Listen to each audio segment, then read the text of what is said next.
All right, we are doing problem number 8.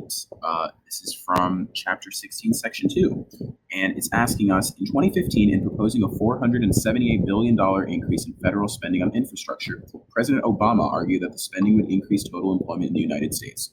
Now, part A is asking, will increases in federal spending always increase real GDP and employment in the short run? Briefly explain. And the short answer to that is no. It will not always increase GDP and employment, because if the government increases its spending a lot, its budget deficit is also going to increase a lot. And while the deficit isn't always necessarily tied to GDP and employment, it's still going to put a lot of undue strain on the economy. And that could manifest itself in a decrease in GDP or unemployment. Now let's look at part B. Part B is asking us, are there circumstances in which the federal government would not want to increase its spending, even if the result was to increase the GDP and employment in the short run?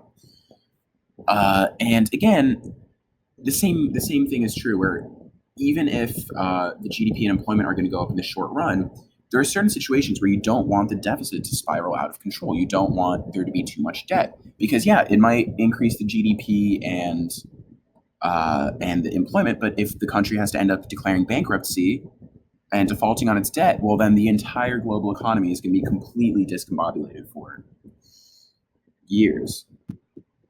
So President Obama was essentially assuming that the deficit wasn't in a position where it would be affected like this.